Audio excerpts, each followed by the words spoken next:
Salut à tous, c'est la Starkey Team. Aujourd'hui, nous sommes accompagnés d'Ophélie, une entrepreneuse passionnée qui va nous raconter son parcours. Donc Ophélie, elle va nous raconter son histoire, comment elle a créé son entreprise. Elle va nous donner des tips et des conseils pour les jeunes qui veulent se lancer dans le monde de l'entrepreneuriat. Starty, à vous!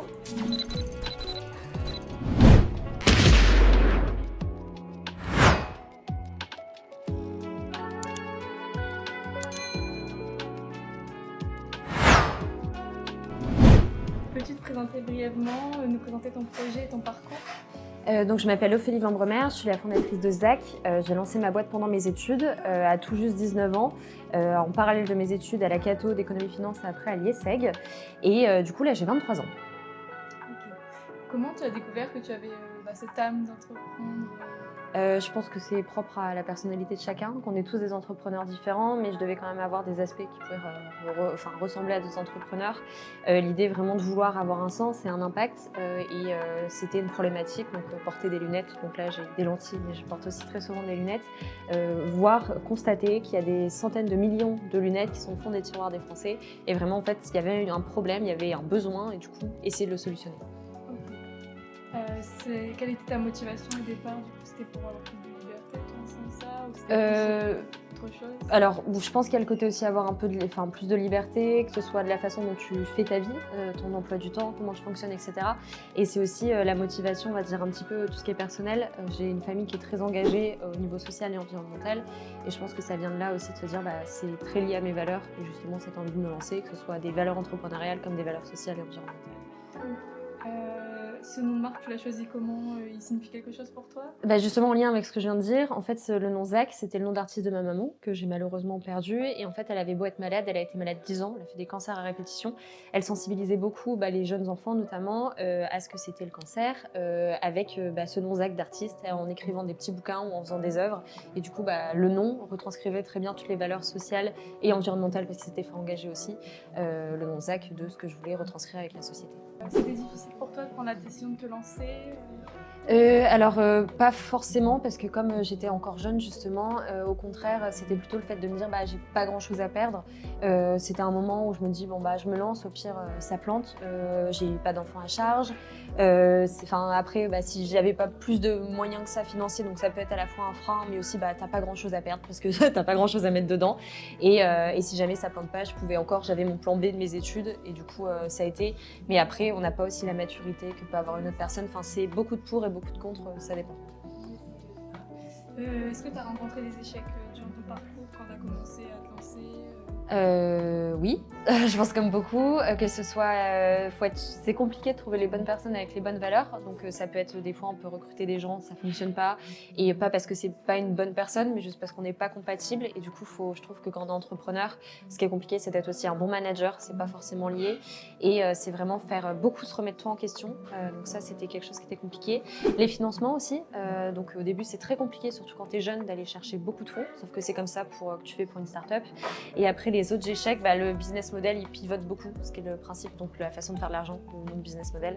Et ça aussi, ça peut être compliqué, il faut être très résilient quand tu es entrepreneur, je pense. Ça t'a pas découragé? Non, parce que je pense que c'est aussi lié à la personnalité, et puis après, plus tu grandis, plus il y a des personnes qui comptent sur toi, donc tu as envie de... Et puis tu sais pourquoi tu le fais, pour avoir plus d'impact. Ça t'a pris combien de temps avant que le projet fonctionne? Alors, ça fait 4 ans que je réfléchis au projet, mais ça fait vraiment que 2 ans, parce qu'avant je faisais prépa plus licence, donc j'avais l'idée en tête, mais voilà, c'était peut-être 1 ou 2 heures par semaine, et c'était vraiment de l'idéation, je mettais mes idées dans un Word, etc. Et le moment où vraiment je me suis lancée, c'est le moment où j'ai été chercher un prêt à ma banque, où j'ai pris des risques, et on s'est dit on ouvre une boutique, c'est là où on a trouvé le bon business model, et là ça fait à peu près 1 an et demi qu'on est sur un magasin, que ce soit ici ou le précédent, qui tourne. Est-ce que tu t'es lancé avec un associé? Selon toi, est-ce que c'est important de se lancer justement avec un associé ou... Alors, c'est pas forcément important de se lancer au début avec un associé, mais c'est important de ne pas rester seul. Moi, mon associé qui s'appelle Antoine, je lui ai cédé après des pourcentages de la société, mais il n'était pas là au début, je voudrais plus faire l'aventure toute seule. C'est important, mais pas forcément au début. Vaut mieux attendre et trouver les bonnes personnes avec qui bosser que se lancer à corps perdu en se disant j'ai besoin d'un associé.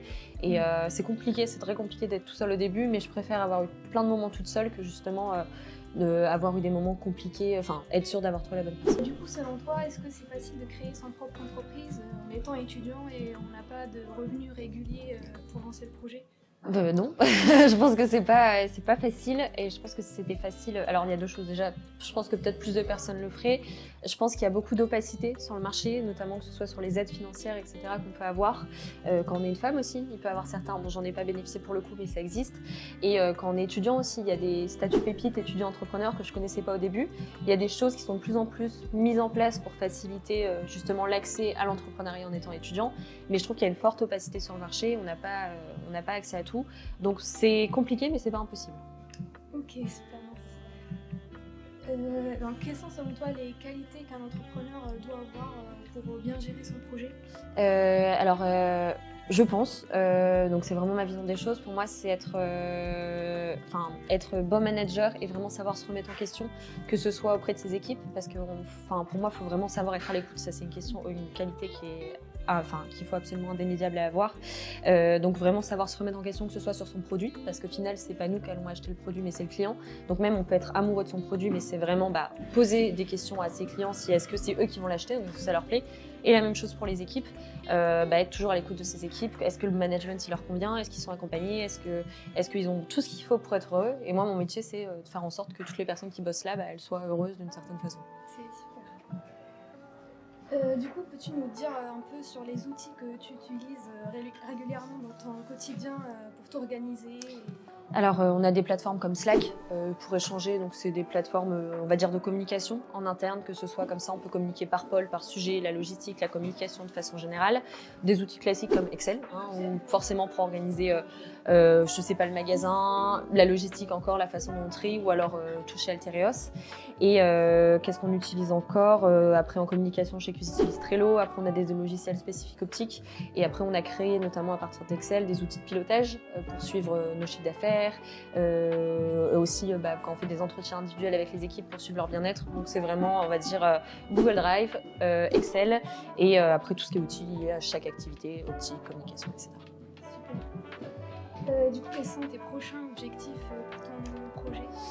Déjà continuer à ce que l'équipe ça aille bien, développer le chiffre d'affaires parce qu'il y a beaucoup de charges quand on a une activité physique, donc avoir plus de clients, gagner en visibilité et après pourquoi pas ouvrir un autre magasin, notamment à Paris l'année prochaine. J'espère. Merci. Du coup, comment tu appréhendes la concurrence? Comment tu fais pour te différencier? Alors je pense que déjà nous on a un gros axe différenciateur, c'est le côté qu'on inclut des personnes en situation de handicap sur le reconditionnement. Donc c'est vraiment, on a beaucoup de personnes qui viennent pour ça aussi parce qu'on a le côté inclusion qui est fortement présent dans la société.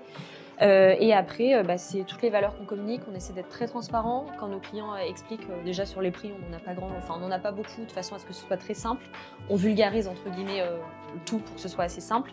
Et après c'est toute l'ADN qu'on a dedans, les personnes qui travaillent dedans, etc. Et puis on a une offre qui est différente, le reconditionné n'existe pas ailleurs, donc c'est aussi notre axe différenciant au tout début. Du coup, comment tu fais pour appréhender la concurrence, pour te différencier? Déjà, je pense que c'est propre au business model en lui-même, donc que ce soit, on a un produit qui est reconditionné, qui n'existe pas ailleurs, donc là c'est la première chose. Et là, la seconde chose, c'est qu'on participe fortement à l'inclusion de personnes en situation de handicap, donc, lors du reconditionnement, donc on a beaucoup de personnes qui viennent pour ça, parce que quand elles achètent une monture reconditionnée, elles participent aussi à l'inclusion de personnes en situation de handicap. Donc ça, c'est la première grosse axe. Et après, c'est la société de façon globale, que ce soit la gestion avec les équipes, le service client, etc., la communication. Donc on est sur TikTok. Tous les opticiens sont sur TikTok, par exemple. C'est super. Du coup, est-ce que tu pourrais nous donner les 3 clés pour une meilleure gestion d'équipe? Avoir un cadre, ça je pense que c'est la première chose. Un cadre en disant vraiment comment on fonctionne chez nous. Donc nous l'objectif c'est que chacun soit épanoui et pour ça du coup en fait on donne toutes les clés, comment on fonctionne, etc. Et après c'est la personnalité de la personne. Donc là c'est la première chose, avoir un cadre. La deuxième c'est être très clair et très transparent dans les objectifs, donc savoir où on veut aller, pourquoi. Et la troisième je dirais que c'est la transparence, vraiment communiquer tout, prise de décision ensemble, etc. Super. Quels sont selon toi les 3 avantages et les 3 inconvénients qu'on peut avoir en tant qu'entrepreneur? Tu commences par lequel? Les avantages? Comme tu veux. On peut commencer par les inconvénients. Je pense que ça dépend des âges. En fait, des fois, on peut travailler beaucoup. Il faut savoir vraiment se mettre des limites parce que ça peut être très compliqué. Les premières années, quand je faisais mes études et ma boîte, j'arrivais pas à m'octroyer du temps pour ma vie perso et du coup, ça peut vite tourner au burn-out. Et des fois, on voit moins de ses amis, etc. Donc ça, il faut vraiment faire attention. Donc c'est un peu du surmenage qui peut être présent. Ça, c'est un des premiers inconvénients. Le deuxième, qu'est-ce que je pourrais dire, c'est qu'il peut avoir un décalage, notamment en termes de fonds, parce qu'on ne peut pas se rémunérer tout de suite de sa société. Et le troisième, finalement, des boîtes qui fonctionnent, il n'y en a pas beaucoup. Donc il faut être vachement résilient et des fois, ça peut être très dur. Et c'est pas parce que là, ma boîte fonctionne que je sais que dans 2 ans, elle va fonctionner. Et du coup, c'est se dire, ça sera peut-être pas viable sur le très long terme. Bon, honnêtement, je dis, là, on fait tout ce qu'il faut pour, mais on ne sait jamais ce qui peut se passer. Et c'est toujours un peu cette dynamique de risque qu'il faut toujours avoir en tête. Donc ça, c'est les 3 points au niveau inconvénient. Quels sont les 3 avantages pour quand on lance sa boîte? Je pense que c'est cette idée d'avoir un vrai sens, quelque chose qu'on est en train de mettre en place. Moi, vraiment, je sens que j'ai du sens et que ma vie est utile quand je crée de l'emploi de façon indirecte, bien sûr, avec des grosses guillemets, pour des personnes en situation de handicap, ou surtout quand je vois que toutes ces lunettes étaient inutilisées et que je leur donne une seconde vie. Et aussi, tout bêtement, mais avec mon équipe, genre quand tu vois que tu as des gens qui sont super heureux, t'es trop content. Après, tu as ce côté de liberté, que ce soit dans ton emploi du temps ou aussi dans ta vie de façon globale, tu as plein de choses qui sont différentes. Et la dernière chose, je pense que j'aime beaucoup, c'est que tu fais tous les métiers du monde. Et c'est un accélérateur de compétences, tous les métiers du monde, avec des grosses guillemets, je ne suis pas boulangère. Mais dans le sens, tu peux faire de la logistique, tu fais de la communication, tu fais de la finance, c'est trop bien. Et tu n'as jamais une journée qui se ressemble. Du coup, pour finir, est-ce que tu pourras nous donner un documentaire, un film sur l'entrepreneuriat qui t'inspire, que tu as regardé, que tu aimes bien, que tu peux conseiller à... Alors, c'est pas un documentaire ou un film, je suis désolée, c'est plutôt un podcast. Moi, je suis très très podcast. J'aime beaucoup ceux de... ce qui s'appelle Pause d'Alexandre Mars. Après, j'aime bien les jeunes branches en ce moment. Et après, j'aime bien, vous connaissez peut-être Louise Aubery qui a lancé In Power Podcast.